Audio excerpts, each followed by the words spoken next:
Hey guys, Galafinakis here with this week's early edition of First Watch.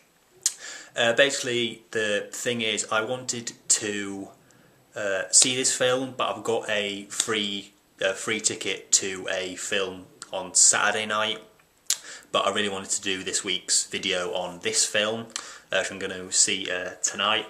I'm going to go in about 20 minutes or so, and it's the third and hopefully final film in a trilogy of very extremely popular comedy films. I think the first one is officially the most the most popular comedy film of all time.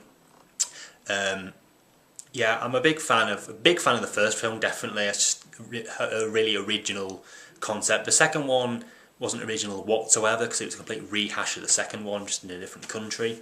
And if you haven't guessed already, it is, well, I've got the two Blu-rays of the first two. Now, I was going to Hangover Part 3, by the way. Basically, because I was going to watch these two back to back today before I went this evening, but I'd watched this the other week. Yeah, this one, the first one the other week. And I watched this one the other day, so I thought there was no point in watching them again. But very, very big fan of the first one. Second one, not so much. I mean, it is got some good aspects in it, but some of the characters were a bit more unlikable than in the first one. I mean, Bradley Cooper's character, he was kind of, I mean, he was willing to kind of lie about a kid dying just to save his own ass, which is a bit off. But anyway. Yeah, big fan of him. I'm going in with a little bit lower expectations than the first two because have read and seen a few reviews saying that it's not as good. I mean, it's been getting mixed reviews, but it's been getting kind of bad reviews and good ones, so I'm a bit wary of that. But again, I'm just going to enjoy it for what it is, a comedy film. So yeah, I'll see you when I get back. So yeah. Hey guys, just got back from seeing Hangover Part 3 and I liked it. I did like it. But with this film, usually with films, I kind of think that all of the film is good, but there are bad parts. But this film, I just feel that the film is bad, but has a few good parts. A basic plot is obviously the final in the trilogy of the films, and hopefully the final one, thank Christ. Basically, if you know the plot of the first two, you might not know this plot because it has nothing like that plot. Basically, there's this gangster, kind of drug. First of all, there's a gangster played by John Goodman, who Mr. Chow from the first two films has stolen a load of gold bricks from him, and they want these, and they don't know where he is. So he wants the three characters from the first two, well, the three characters, the wolf pack, and to find him. Sorry, four. To find him and kind of bring him back, and the meet Chow. It's going to have spoilers, by the way. I'll put that in the title. Yeah, and they find him, and then he tricks them into, instead of, yeah, he thinks that they're stealing his half to give back to the gangster, but they're actually stealing the gangster's half. And then Chow double crosses them, and they chase him round. Was it Mexico, and they go back to Vegas. And somewhere else, I think, but I can't remember where. And they're basically trying to find him to get this gold back. And I like the second one better than I like this. I'll say that right from the start. Well, first of all, yeah, the characters, all the characters at the back from, actually some from the first film and the second film as well. You've got Phil, played by Bradley Cooper, Stu, played by Ed Helms, Doug, played by Justin Bartha, and Alan, played by Zack Galafinakis. Yeah, I'll start with the characters first. Yeah, Bradley Cooper as Phil. I just feel that in this film he was just kind of going through the motions. I did like the fact that he wasn't so kind of selfish as the second film. Like I said before, in the second film he was willing to pretend that his kid dies just to save his own ass, which I didn't like at all. And he's more kind of willing to do what he needs to do to basically, well, do what needs to be done. Yeah, he just feels like he's kind of like going through the motions, really. I mean, I think probably after, you know, that film that I dare not say that it was nominated for an Oscar for, and the magnificent Place Beyond the Pines, I just feel that maybe he thinks he's like too over this shit. I mean, he's Oscar nominated for Christ's sake, and he's in not Drek. It's not Drek. I wouldn't say that, but he's in kind of this kind of film. It just doesn't really fit. It doesn't really fit right. It didn't seem uncomfortable, but he just kind of seemed a bit out of place, to be quite honest. And yeah, so he's not the selfish character, and for some reason all that selfishness has kind of transferred to Alan, because Zack Galafinakis' character, who I did not like in this film one iota. He was just rude for the sake of being rude. He was just obnoxious. He kind of, like, I don't know. He inadvertently kills his own father.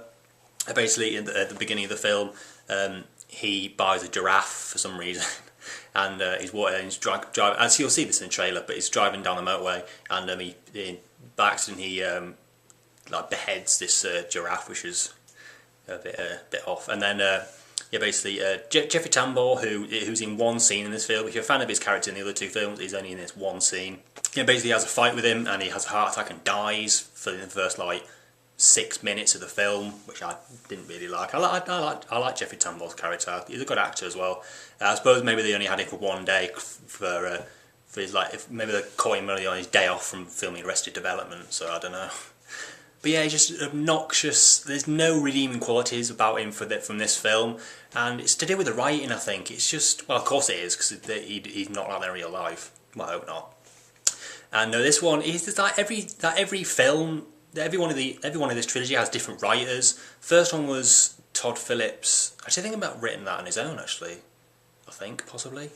So yeah, so I was completely right, actually. The first one was written by John Lucas and Scott Moore. The second one was written by, so I've got it here, Craig Matzin, Scott Armstrong and Todd Phillips. And this third one was written by just Craig Matzin and Todd Phillips.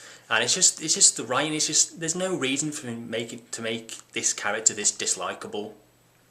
I mean, it's just like all these kind of snide comments about Stu, and that's what Ed Helms is there for, really. It's just like the fall guy, just someone to take all the shit from other people, to be quite honest.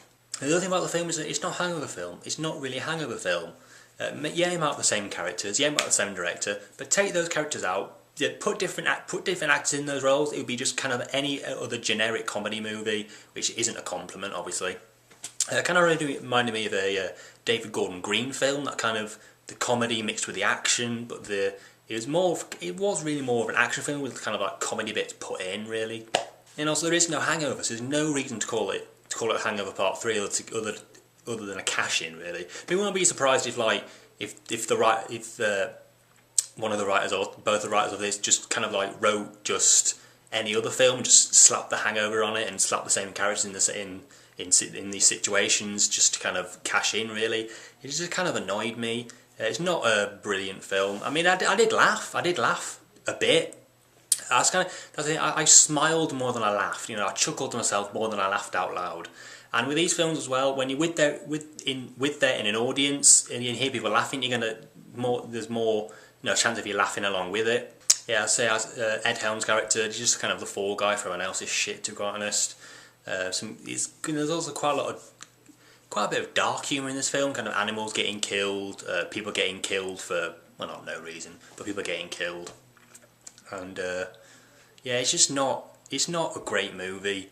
I mean, I wouldn't rush out to go and see it, to be really honest. I mean, as I said, if you're with an audience, you're might enjoy it more, but I don't know, it didn't really blow me away or anything. And also, what is this thing with shoving Melissa McCarthy in every single fucking American comedy film?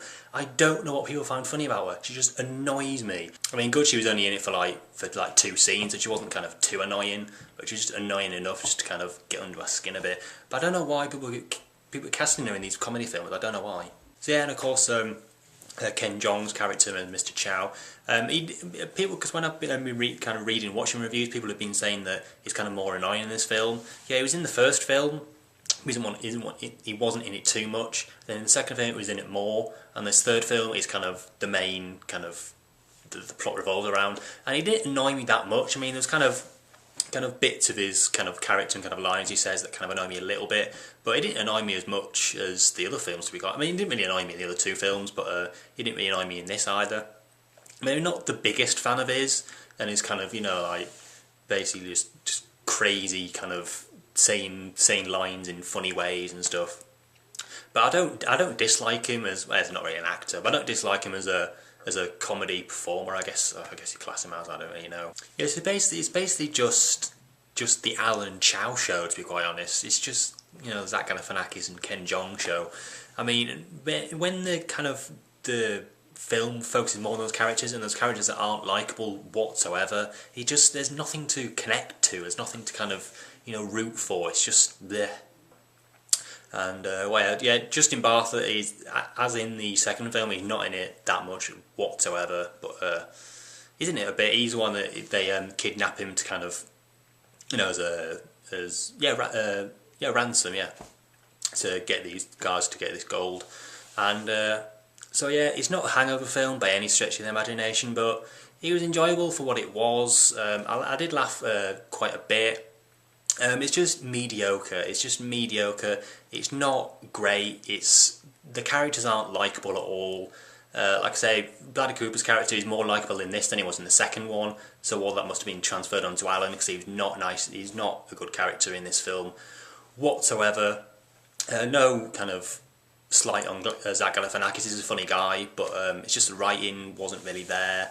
I don't know. Maybe it's Scott Armstrong that kind of has the more, you know, kind of the more not mean comedy, just comedy, you know. So yeah, I can't get it any higher than a 5 out of 10. It was completely straight down the middle. It wasn't. It's the worst one in the trilogy for me, at least. I actually like the second one more than I like this one. So yeah, that's all I really have to say. 5 out of 10 for Hangover Part 3. So yeah, that's been this week's first watch video, and it has been a little bit early, but I explained in the video why. And also with these films, I've watched the Hangover films. I watched them all in the same cinema, all on more or less the same day, all at the weekend at least. And I'm always trying to get in the biggest screen I can, when in my cinema at least. So yeah, that's about it. Please rate, comment and subscribe, and see you in the next video. Thanks for watching.